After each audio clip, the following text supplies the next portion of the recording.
마태복음 22장 15절부터 22절까지의 말씀 제가 읽겠습니다. 이에 바리새인들이 가서 어떻게 하면 예수를 말의 올무에 걸리게 할까 상의하고 자기 제자들을 헤롯 당원들과 함께 예수께 보내어 말하되, 선생님이여, 우리가 아노니 당신은 참되시고 진리로 하나님의 도를 가르치시며 아무도 꺼리는 일이 없으시니 이는 사람을 외모로 보지 아니하심이니이다. 그러면 당신의 생각에는 어떠한지 우리에게 이르소서. 가이사에게 세금을 바치는 것이 옳으니까 옳지 아니하니까 하니, 예수께서 그들의 악함을 아시고 이르시되, 외식하는 자들아, 어찌하여 나를 시험하느냐? 세금 낼 돈을 내게 보이라 하시니 데나리온 하나를 가져왔거늘, 예수께서 말씀하시되, 이 형상과 이 글이 누구의 것이냐? 이르되 가이사의 것이니이다. 이에 이르시되, 그런즉 가이사의 것은 가이사에게, 하나님의 것은 하나님께 바치라 하시니, 그들이 이 말씀을 듣고 놀랍게 여겨 예수를 떠나가니라. 아멘. 경각심이라는 제목으로 하나님 말씀 전하겠습니다. 제목 들으니까 정신이 번쩍 나지 않으세요? 제가 요즘 읽은 책 중에 이런 내용이 있어요. 고등학교 때 졸업하면서 수능 7등급 맞았다고 하더라고요. 뭐 이렇게 좋은 성적은 아닌 것 같습니다. 그런데 대학에 가서 장학금 받았어요. 그리고 나중에는 삼성전자, 요즘 제일 잘 나가죠? 중동 총괄이 됐습니다. 그리고 어릴 때부터 꿈꾸던 파일럿까지 됐어요. 혹시 이 사람 얘기 들어보셨어요? 네, 오현호 씨죠. 이 사람이 이렇게 얘기합니다. 세상의 지혜는 가만히 책상에서 배울 수 없다. 자기 개발은 허상이다. 결국 행동이 전부다. 행동을 굉장히 강조하고 있어요. 제가 그 글을 읽으면서 예수님 말씀이 생각났습니다. 마태복음 5, 6, 7장에서 산상수훈을 마치면서 예수님이 이렇게 말씀하시죠. 지금 내 말을 듣고 행하는 자는 반석 위에 집을 지은 지혜로운 사람과 같다. 어떠한 비바람이 불고 폭풍이 몰아친다 할지라도 그 집은 끄떡없다. 왜냐하면 하나님의 말씀대로 행동하고 있기 때문이죠. 하나님이 그 집을 지키고 있기 때문이에요. 든든하죠? 이게 하나님의 지혜입니다. 본문에서 예수님의 지혜가 놀랍게 드러납니다. 예수님은 적대자들과 늘 함께하고 있습니다. 바리새인들이 모여가지고 상의를 합니다. 어떻게 하면 예수를 올무에 빠지게 할까? 그런데 헤롯 당원들과 함께 예수님을 찾아가요. 이상하지 않으세요? 이 두 그룹은 안 어울립니다. 공통점이 없어요. 바리새인들은 분리주의자입니다. 철저히 세상과 분리되어 하나님의 뜻대로 살려고 애를 쓰는 사람들입니다. 일주일에 2번, 이틀이나 금식하고요. 11조는 아주 작은 거예요. 요즘으로 말하면 10원만 벌어도 1원을 11조로 드리는 철저한 신앙적 삶을 살려는 사람들입니다. 근데 그들은 하나님의 자손이요 구별된 백성이라는 자부심이 있거든요. 그래서 우리는 누구의 종이 되지 않는다. 그런데 로마의 식민지 지배를 받고 있습니다. 로마 제국이 세금을 내라고 해요. 이 세금을 내는 것을 거부하고 내기를 극도로 싫어하는 사람들, 세금 반대론자입니다. 헤롯 당원은요, 로마를 등에 업고 헤롯 왕이 이스라엘을 지금 다스리고 있습니다. 물론 분봉왕이니까 일부만 다스리는데요, 이 헤롯을 지지하는 사람들입니다. 로마 제국을 등에 업고 부를 축적하는 사람들이죠. 철저한 정치적인 세력입니다. 어떠한 세력과도 야합할 수 있어요. 헤롯 당원들은 그럴만해요. 자기의 정치적인 목적에 맞으면 얼마든지 이합집산할 수 있기 때문입니다. 이 사람들은 로마의 세금을 내는 세금 찬성론자들입니다. 근데 이 사람들이 뭉쳤어요. 하나의 목적이 생긴 겁니다. 목표가 예수님이에요. 예수님을 올무에 빠뜨리라는 것이죠. 마치 사냥꾼들이 평소에는 으르렁거리다가 공통된 먹잇감이 생겼을 때 그 먹잇감을 사냥하기 위해 덫을 놓는 것과 같습니다. 그래서 아주 골똘하게 생각해가지고 예수가 도저히 빠져나올 수 없는 함정을 만든 거예요. 그때 당시에 가장 큰 이슈가 바로 이 세금 문제였습니다. 가이사는 로마 황제를 가리킵니다. 황제에게 세금을 바치는 것이 옳습니까? 옳지 않습니까? 유대인들은 세금 바치기 싫어합니다. 그런데 로마 제국의 편에 서 있는 사람들은 세금을 바치는데 찬성합니다. 예수님은 뭐라고 대답해야 될까요? 어떤 대답을 해도 다 걸립니다. 이게 함정이죠. 그래서 늘 깨어 있어야 합니다. 이 사람들이 와가지고 예수님 보고 칭찬을 들어놓습니다. 예수님은 진실한 분이고 어떤 사람에게도 꺼리지 않으십니다. 그리고 사람을 외모로 보지 않으십니다. 항상 공평정대하게 하신다는 거죠. 이 말이 틀리나요? 맞는 말인데 입술로만 번드르르한 얘기예요. 속으로는 그렇게 생각하지 않습니다. 그리스도인들이 세상에 살면서 사람들에게 칭찬을 들을 때가 있습니다. 좋은 말 들을 때가 있죠. 세상이 미소 지을 때, 그때가 그리스도인에게는 가장 위험한 순간입니다. 마귀는 때로는 광명한 천사로 오기도 합니다. 그걸 분별하셔야 됩니다. 삼손이 왜 무너졌습니까? 블레셋 군사들에 의해서 무너졌나요? 아닙니다. 아리따운 블레셋 여자의 교활한 유혹 때문이었습니다.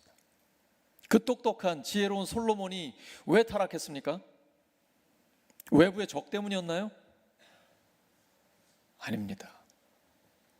한 1000명쯤 될 것 같은데 거의 제정신이 아닌 거죠. 여러분, 한 명이면 충분하지 않습니까? 처첩이 얼마나 많은지, 또한 그 처첩이 우상들을 같이 데리고 왔거든요. 여기에 넘어간 거예요.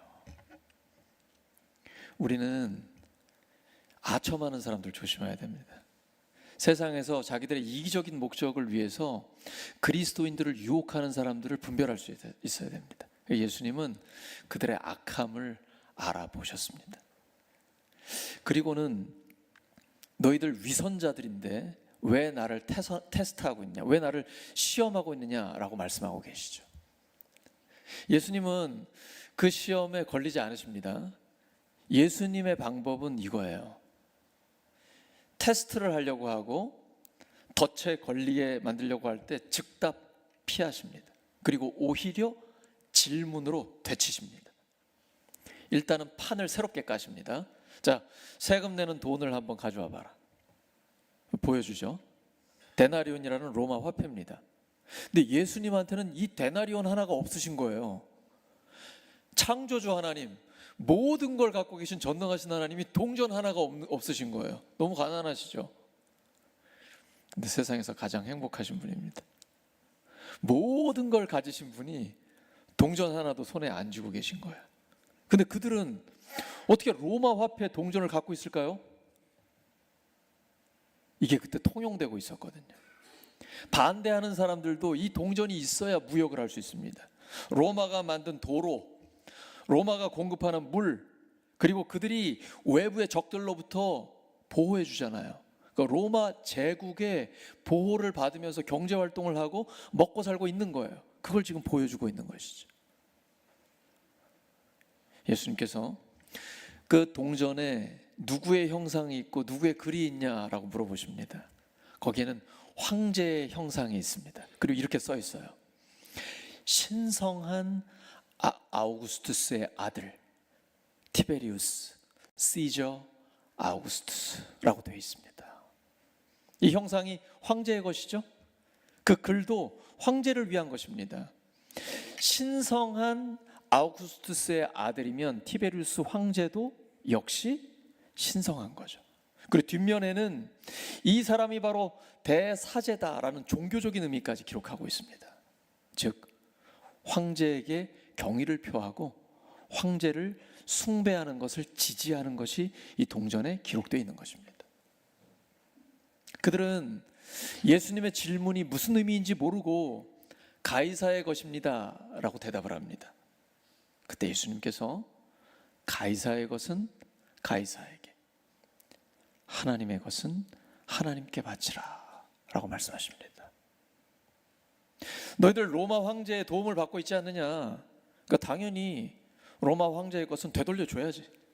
세금은 내야 된다. 우리가 이 땅에 살면서 우리는 두 나라의 시민권을 갖고 있습니다. 대한민국의 시민권과 하나님 나라의 시민권입니다. 사실 대한민국 시민권만 갖고 있는 사람들은 세상 살기 편합니다. 확실하니까. 그냥 이 땅에서 잘 먹고 잘 살면 되잖아요.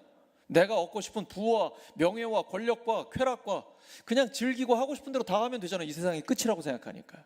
근데 우리 그리스도인들은 이 땅이 끝이 아니란 말이에요. 이 땅은 잠깐이고 하나님의 나라가 영원하잖아요. 그러니까 갈등이 생겨요. 이 땅에서도 잘 먹고 잘 살고 싶은데 영원한 하나님 나라를 바라봐야 되고, 이래야 되나 저래야 되나 선택의 연속이에요. 그러니까 예수님을 믿으면 오히려 믿지 않는 사람보다 더 괴로워질 수도 있어요. 새가족 여러분 그렇지 않으십니까? 난 예수님 믿으면 내가 하는 일도 잘 되고 병도 치료받고 건강하고 형통하고 더 잘 먹고 잘 살고 싶은데 왜 하나님의 영광을 위해서 이렇게 하라는 게 많아요. 가난한 사람도 도와줘야 되고 복음을 전해야 되고 그리고 절제해야 되고. 예수님은 원수를 사랑하라고 하셨습니다. 너를 핍박하는 자를 위해 기도하라고 하셨습니다. 세상의 원리와 너무 다른 거예요. 세상에서는 나를 괴롭히는 사람이 있으면 그냥 갚아주면 되잖아요. 힘이 있는 대로 하면 되지 않습니까? 그리고 법에만 안 걸리면 되잖아요. 근데 원수를 사랑하라니, 진짜 내 성격에 안 맞는다. 예수님 믿으니까 더 괴로워요. 이건 참아야 될 게 너무 많아. 힘드시죠? 그게 정상입니다. 여러분 안에 생명이 있기 때문이에요. 생명이 없는 시체는 갈등이 없습니다. 예수님 믿는데 아무 갈등이 없다, 세상과 똑같다, 영적으로 죽어 있을 가능성이 높습니다. 그럼 자기를 잘 돌아보셔야 돼요. 나는 신앙생활을 한다고 하는데, 교회를 다닌다고 하는데 아무 갈등이 없어. 세상이 나를 너무 좋아해요. 세상 사람들이 나를 너무 환영해요. 직장에서 회식하면 나를 너무너무 좋아해. 당신 때문에 막 분위기가 뜬다고. 술도 너무 잘 먹고 음담 패설도 잘하고 세상 사람보다 더 지독하고. 그러면 자기를 돌아봐야 돼요. 내가 진짜 예수님을 믿는 게 맞나? 근데 직장에서 회식을 하려고 그러면 항상 갈등이 오는 분들 계시죠. 내가 예수님을 믿는 사람으로서 가지 못할 자리예요. 이거 어떻게 해야 되지? 상사가 있고 이 상사한테 잘 보여야 인사고과도 잘 받아가지고 앞으로 승진도 할 수 있을 텐데 이거 가야 돼요, 말아야 돼요? 이때 결단을 하셔야 됩니다. 저도 직장 생활을 좀 했습니다. 고등학교에서 근무를 했었는데 우리 회식이 있잖아요. 그럼 저는 얘기했습니다. 저한테는 음료수를 주시라고. 그럼 저는 소주를 따라 드리고 그분들은 저한테 사이다를 따라주고 건배 하면서 먹는 거죠. 그래도 괜찮았어요. 여러분, 처음이 어렵지 결단을 한번 하시면 그 다음부터 편해집니다. 그냥 얘는 내놓는 사람, 예수에 미쳤구나, 이런 소리를 들으시는 게 좋습니다. 그게 거룩함이에요. 거룩함이란 히브리어로 코데슈예요. 영어로 separate, 구별되다라는 겁니다. 세상과 구별된 사람. 아예 처음부터 세상을 딱 끊으셔야 돼요. 예수님은 네 눈이 너를 죄짓게 하느냐? 뽑아버려라. 네 손이 너를 죄짓게 하느냐? 잘라버려라. 그거 없이 천국 가는 게 그거 가지고 멀쩡하게 지옥 가는 것보다 훨씬 더 낫다. 절대로 빼버리거나 끊으시면 안 돼요. 그만큼 죄에 대해서 단호하게 끊으시라는 얘기예요. 세상을 끊으셔야 돼요. 그래야 천국이 보여요. 하나님은 거룩하신 분이기 때문에 양다리 걸치는 걸 허락하지 않으십니다. 그 교회를 다녀도 하나님이 멀게 느껴지시는 분들 계시죠. 아직 세상 쪽에 너무 가까이 계시기 때문에. 세상과 죄와 반복적인 습관적인 죄, 음탕함, 악한 것들, 거짓된 것들을 빨리 끊어버리셔야 그 다음에 하나님이 보입니다. 예수님 말씀하셨죠? 마음이 청결한 자는 복이 있나니 하나님을 볼 것이요. 예수님은 가이사의 것은 가이사에게 줘라. 세상을 사는 동안에는 모범적인 시민으로 살아라. 하나님의 뜻에 위배되지 않는다면 세상 법을 잘 지켜라. 쉬운 말로 세금 잘 내라는 거예요. 예수님 믿는 사람들은 정직하게 세금을 잘 내라는 겁니다. 사기치지 말고 거짓된 방법으로 돈 번 거 하나님 앞에 헌금 드리지 말라는 거예요. 하나님 그런 거 안 받으신다는 거죠. 하나님은 모든 걸 갖고 계신 분이기 때문에 아무 헌금이나 받으시는 게 아니에요. 정직하게 땀 흘려서 최선을 다해서 하나님이 보실 때 기뻐하는 방법으로 번 그 돈을 가지고 헌금을 드리면 하나님이 진심으로 받으시고, 그리고 30배, 60배, 100배로 하나님이 역사를 해주십니다. 누르고 흔들어 넘치도록 채우셔서 더 많이 하나님의 영광을 위해 살 수 있도록 하나님이 복의 복을 주십니다. 왜냐하면 하나님은 우리의 마음을 아시기 때문이에요. 진심을 보시는 겁니다. 그래서 가이사의 것은 가이사에게 드리되 마음은 주지 마라. 우리는, 사람은 누구의 형상으로 지음받았습니까? 하나님의 형상대로 지음받았죠. 창세기 1장 27절에 기록되어 있잖아요. 하나님이 자기 형상대로, 하나님의 형상대로 우리를 만드셨습니다. 그런데 이 하나님을 믿지 않는 사람들은 우리가 단세포에서 시작돼 가지고 원숭이를 거쳐 사람이 됐다라고 이렇게 믿어요. 그러고 싶으세요? 아니에요. 성경은 하나님이 하나님의 형상대로 사람을 만드셨다고 합니다. 우리는 하나님을 닮은 사람이에요. 그래서 에베소 2장 10절에 보시면 우리는 그가 만드신 바라라고 되어 있습니다. 이게 헬라어로 포이에마입니다. 영어로 masterpiece, 작품, 걸작이라는 뜻이에요. 우리는 하나님이 만드셨는데 하나님의 걸작품입니다.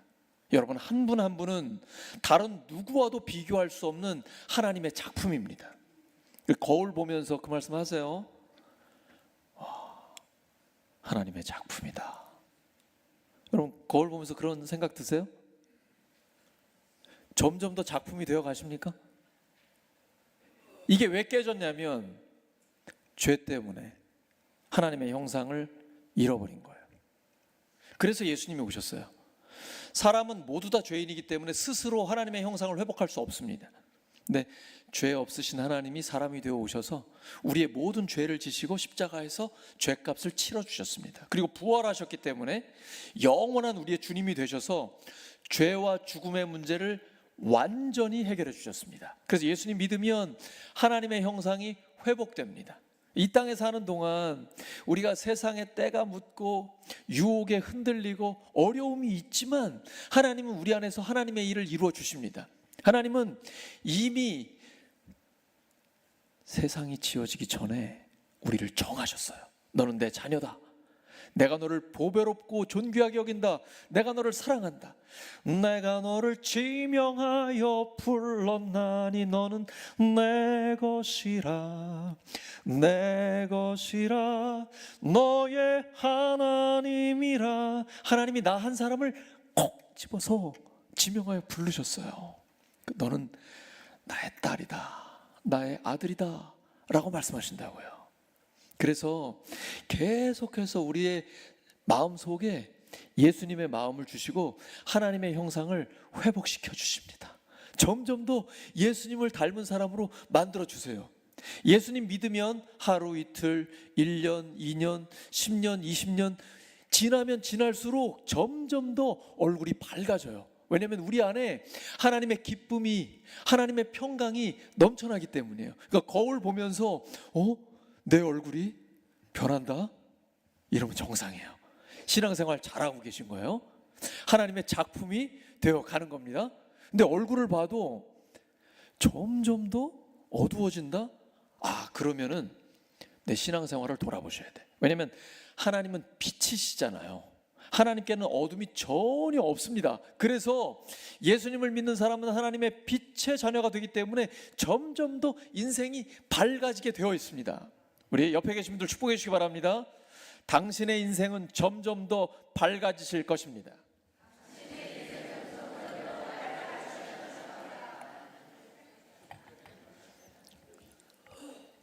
빛이신 하나님이 우리와 함께 하시기 때문에 우리의 삶을 점점 더 밝아지게 해주시는 거예요. 예수님이 시험을 당했지만 함정에 빠지지 않으세요. 그리고 가이사의 것은 가이사에게, 하나님의 것은 하나님께 바치라, 이 한마디로 딱 끝내셨습니다. 그들은 입을 다물고 너무 놀란 다음에 예수님을 떠나게 되는 거예요. 이것이 하나님의 지혜입니다. 그리스도인이 세상을 이길 방법은 딱 하나입니다. 하나님의 지혜를 얻는 거예요. 하나님의 지혜는 구하는 자에게 반드시 주십니다. 야고보서 1장 5절입니다. 너희 중에 누구든지 지혜가 부족하거든 모든 사람에게 후히 주시고 꾸짖지 아니하시는 하나님께 구하라. 그리하면 주시리라. 저는 너무 지혜가 부족합니다. 그래서 하나님 앞에 밤낮 없이 기도합니다. 하나님, 저에게 지혜를 충만히 주시옵소서. 하나님이 지혜를 주세요. 하나님의 지혜로 승리할 수 있습니다. 세상적인 지혜로는 세상에서는 이길지 몰라요. 그러나 하나님의 일은 감당할 수 없습니다. 우리는 하나님의 사람들입니다. 하나님이 우리에게 맡겨준 사명을 감당하려면 하나님의 지혜가 있어야 합니다. 기도하십시오. 하나님은 꾸짖지 않으십니다. 세상에서는 그럴 수 있잖아요. 야, 너 그것도 모르냐? 이렇게 할 수 있잖아요. 근데 하나님은 그런 법이 없어요. 후히 주시되 꾸짖지도 않으십니다. 지혜를 하나님 앞에 간절히 기도하면 하나님이 주십니다. 성령의 역사로 성령께서 모든 것을 가르치시고 모든 진리 가운데로 인도하시며 주님 말씀을 생각나게 하십니다. 하나님의 지혜를 주셔서 세상의 함정에 빠지지 않게 하시고 최종적인 승리를 얻게 해주십니다. 근데 하나님의 지혜를 주셔도 이 땅에 사는 동안 어려움이 있을 수 있어요. 요셉이 참 지혜로운 사람이죠. 근데 사랑받는 아들에서 갑자기 노예가 되고 누명을 쓴 다음에 감옥에 들어갑니다. 마치 하나님께 버림받은 것 같아요. 사람들은 요셉을 잊었습니다. 그러나 하나님은 그를 잊지 않으셨습니다. 성경은 분명하게 말씀하고 있습니다. 창세기 39장 21절에 하나님께서 그와 함께 하셔서 그에게 인자를 더하신다라고 말씀하고 계십니다. 하나님은 어떤 고난의 상황 가운데서도 우리와 함께 하시면서 인자, 히브리어로 헤세드예요. 한결같은 사랑, 변함없는 영원한 사랑으로 우리와 함께 하십니다. 그러니까 노예로 있어도 형통하고 감옥에 갇혀 있어도 형통하게 해주십니다. 나중에 총리가 돼서 자기를 노예로 팔았던 형들을 만납니다. 요셉이 이렇게 말하죠. 형들은 나를 미워서 팔았지만 하나님은 그 악을 선으로 바꿔주셨습니다. 우리 하나님은 역전시키시는 하나님이십니다. 우리 하나님은 역전시키시는 하나님이십니다. 우리의 삶에 놀라운 역전의 역사를 일으켜 주십니다. 악을 선으로 바꿔주십니다. 그 하나님이 우리의 하나님이십니다. 사랑하는 우리 울산교회 성도 여러분, 예수님은 수많은 시험을 당하셨지만 모두 다 승리하셨습니다. 하나님의 지혜가 있으시기 때문입니다. 그래서 우리도 늘 깨어 있어야 합니다. 영을 분별해야 합니다. 하나님의 지혜를 받아야 합니다. 경각심이 있으면 됩니다. 어떤 상황에서도 하나님의 지혜로 승리하시기를 예수 그리스도의 이름으로 축원합니다. 말씀을 기억하면서 하나님 앞에 간절히 기도하겠습니다. 하나님 아버지, 우리에게 하나님의 지혜를 주시옵소서. 늘 깨어 있을 수 있도록 성령께서 우리에게 경각심을 주시옵소서. 영을 분별할 수 있게 하여 주시옵소서. 영분별의 은사를 주시옵소서. 하나님의 지혜를 충만하게 주시옵소서. 하나님, 세상적인 지혜가 아니라 하나님의 지혜로 승리하게 하여 주시옵소서. 참된 승리를 할 수 있도록 주께서 도와주시옵소서. 주님 닮기 원합니다. 주님의 성품을 우리 안에 주시옵소서. 예수 그리스도의 마음을 주시옵소서. 예수님의 심장을 주시옵소서. 하나님의 자녀답게 예수님의 제자답게 살게 하여 주시옵소서. 구별된 사람, 세상 가운데 살게 하여 주시옵소서. 세상 속에 있지만 세상에 물들지 않게 하여 주시옵소서. 세속의 바다 속에 있지만 주님의 그 배는 바닷물이 들어오지 못하는 그러한 하나님의 배가 되게 하여 주시옵소서. 점점 더 거함이 되게 하여 주시옵소서. 믿음의 거함이 되게 하여 주시옵소서. 세상의 파도에 흔들리지 않게 하여 주시옵소서. 하나님 도와주소서. 주님 도우심을 감사합니다. 주님과 함께 그 길을 묵묵히 걸어가는 하나님의 사람들 되게 하여 주시옵소서. 하나님 아버지 감사합니다. 주님 주신 말씀과 은혜에 감사, 영광과 찬송 홀로 받아 주시옵소서. 감사드리며 예수님의 이름으로 기도드립니다.